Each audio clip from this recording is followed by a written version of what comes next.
আসসালামু আলাইকুম everyone, welcome back to my channel. তো আজকে আমি তোমাদের সাথে শেয়ার করব চিংড়ি ভুনা রেসিপি। তো আমি আজকে এখানে এরকম সাইজের চিংড়ি মাছ নিয়ে নিয়েছি। তো দেখতে পাচ্ছ এটাকে সম্ভবত গলদা চিংড়ি অথবা বাগদা চিংড়ি কিছু একটা বলে। যাই হোক, এখন আমি এটার খোসাটা ছাড়িয়ে নেব। তো আমি আজকে খোসা ছাড়িয়ে মাছটা ভুনা করব। অনেকে অনেকভাবে ভুনা করে, খোসা ছাড়িয়ে ভুনা করলে আমার কাছে বেশি ভালো লাগে।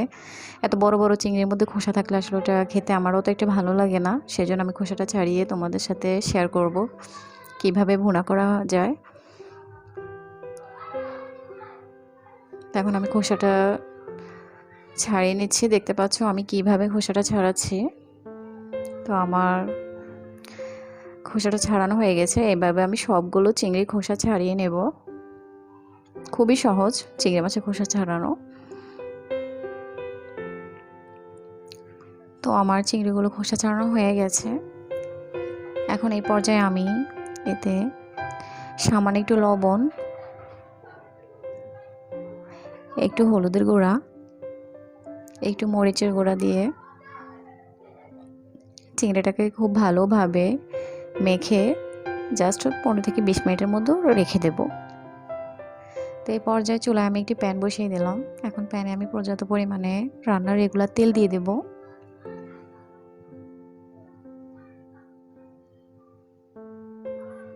তো তেলটা গরম হয়ে এলে আমি চিংড়িগুলো ভেজে নেব। তা আমি একে একে চিংড়িগুলো দিয়ে দিচ্ছি। চিংড়িটাকে কিন্তু খুব বেশি ভাজার দরকার নেই, হালকা ভেজে নিলে হবে। খুব বেশি ভাজলে কিন্তু চিংড়ি মাছটা শক্ত হয়ে যায়, যে কারণে পরে খেতে ভালো লাগবে না, ভেতরে মশলাটা একদমই যাবে না। তো আমার চিংড়িটা আমার এই পর্যায়ে এক পিঠ ভাজা হয়ে গেছে। আমি একটু উল্টে দিচ্ছি। আমি প্রায় 1 মিনিটের মতো চিংড়িটাকে ভেজে নিয়েছি, খুব বেশি সময় কিন্তু ভাজিনি। এখন অপর পিঠও আমি ঠিক 1 মিনিটের মতো ভেজে নেব, তাতেই হয়ে যাবে। তো চিংড়িগুলো এই পর্যায়ে আমার ভাজা হয়ে গেছে প্রায়। এখন আমি চিংড়িগুলোকে তুলে নেব।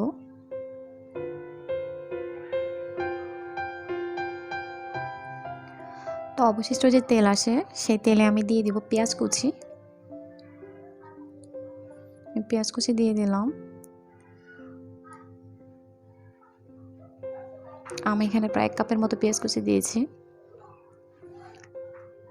চিংড়ি ভুনাটাতে কিন্তু পেঁয়াজের পরিমাণটা একটু বেশি লাগে। পরবর্তীতে আমি আবার বাটা পেঁয়াজ অ্যাড করব। তো পেঁয়াজটাকে আমি একটু ব্রাউন করে ভেজে নেব। তো পেঁয়াজটা আমার ভাজা হয়ে গেছে। এই পর্যায়ে আমি বাটা পেঁয়াজ দিয়ে দেব। এখানে আমি প্রায় 1/2 কাপের মতো পেঁয়াজ বাটা দিয়ে দিলাম। তো এই পর্যায়ে পেঁয়াজটাকে একটু নেড়ে ছেড়ে মিশিয়ে নেব। জাস্ট কিছুক্ষণের জন্য একটু ভেজে নিতে হবে। এই পর্যায়ে আমি এতে মশলা অ্যাড করে দেব। এখন আমি এতে দিয়ে দিলাম আদা রসুন পেস্ট। আমি এখানে 1 টেবিল চামচ আদা রসুন পেস্ট দিয়ে দিয়েছি।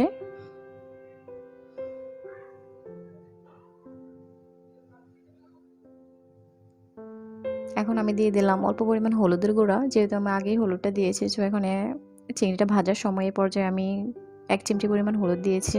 খুব বেশি হলুদের দরকার নেই। আর দিয়ে দিয়েছি 1 চা চামচ মরিচের গুঁড়া, ধনিয়া গুঁড়া আর স্বাদ মতো লবণ। তখন উপরগুলো ভালোভাবে নেড়ে চেড়ে মিশিয়ে নিচ্ছে। এই পর্যায়ে মশলাটাকে একটু ভালোভাবে কষিয়ে নিতে হবে। তো এখন আমি অল্প একটু পানি দিয়ে দিচ্ছি মশলাটাকে কষিয়ে নেওয়ার জন্য।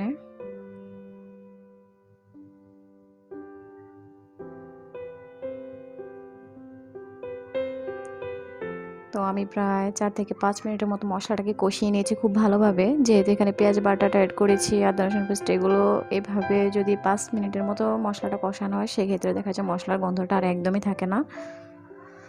তো এখন আমি চিংড়িগুলো দিয়ে দিচ্ছি। আমি যে চিংড়িগুলো ভেজে রেখেছিলাম সেগুলো দিয়ে দিলাম। এই পর্যায়ে চিংড়িটাকে অল্প কিছু সময় নিয়ে কষিয়ে নিতে হবে।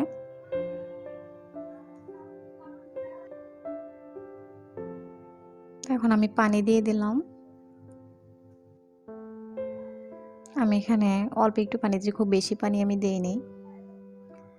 খুব বেশি পানি দেওয়ার দরকার নেই, যেহেতু চিংড়িগুলো আগে থেকেই ভেজে রাখা। তো এর পর্যায়ে আমি দিয়ে দিলাম কিছু টমেটো কুচি। আমি টমেটোগুলো কিউব করে কেটে নিয়েছি।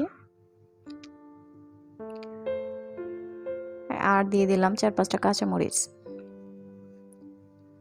এখন আমি রান্না করে নেব। রান্না হওয়া পর্যন্ত ফিরে আসছি। তো এই পর্যায়ে আমি কিছু ধনেপাতা কুচি দিয়ে দিলাম।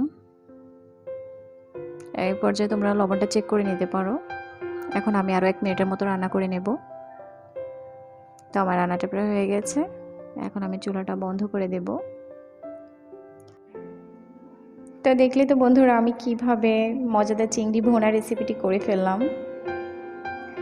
তো আমার এই রেসিপিটি যদি তোমাদের কাছে ভালো লাগে তাহলে লাইক করো অ্যান্ড শেয়ার করো। আর যারা এখন আমার চ্যানেলটিকে সাবস্ক্রাইব করোনি তারা আমার চ্যানেলটিকে সাবস্ক্রাইব করো এবং পাশে থাকা বেল আইকনটিকে প্রেস করে দাও, যেন আমার রান্নার নতুন নতুন আপডেটগুলো তোমাদের কাছে পৌঁছে যায়। তো আজকের মতো এখানেই বিদায় নিচ্ছি। আল্লাহ হাফেজ।